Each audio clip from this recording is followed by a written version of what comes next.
think about every element at two levels. The matrix level is when element is the personality. The element is you. And then think about every element as part of your body. So there is mental, emotional, and physical energy that's connected to every element. So we'll start with water. And I'll tell you why. Because water is all, this is chakra that has to do with survival. It's lower chakra. Okay, so what are survival energy? What is the main emotion that we carry about our survival? Fear. Exactly. So water chakra and water element has to do with being imprinted with fear. Every time you experience fear in your personality, you become invisible because you don't want to be seen. You're afraid of being seen. You're afraid of being heard.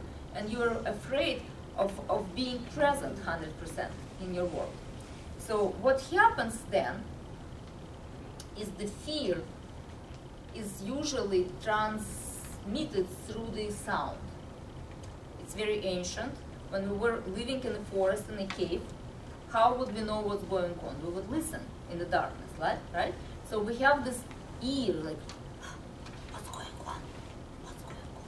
So every sound becomes an important indication of what's going on. So now, when somebody talks, or you talk, we produce fear from that conversation. What if blah, blah, blah, blah, blah will happen, and what if some other blah, blah, blah will happen? What happens when you go there, in your fear, right here? You become unbalanced.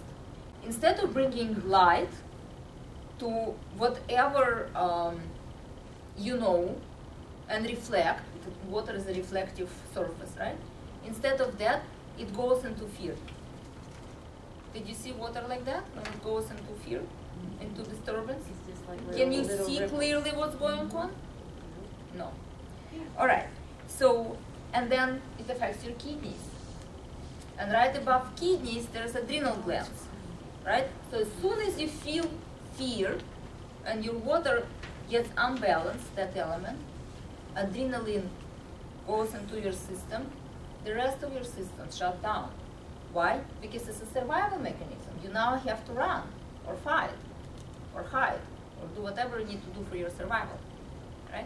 So now, think about water as a personality. And we all have those traits. I'm not saying if you're a water personality dominant, then the rest of the elements are not there. Everything's there. So think about moments in time in your daily life when your water, your aspect of your personality as water is not balanced. Notice when you're not visible. Notice when you don't show up, when you don't speak up, when you listen to somebody's stuff and you go fearful about it.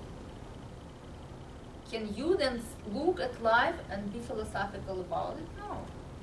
You have to run for your life. When you run for your life, what happens? No more air, right? The heart is not working. The water is overflowing you with tsunami. Anybody knows that state? Not you, somebody out there. You know somebody like that?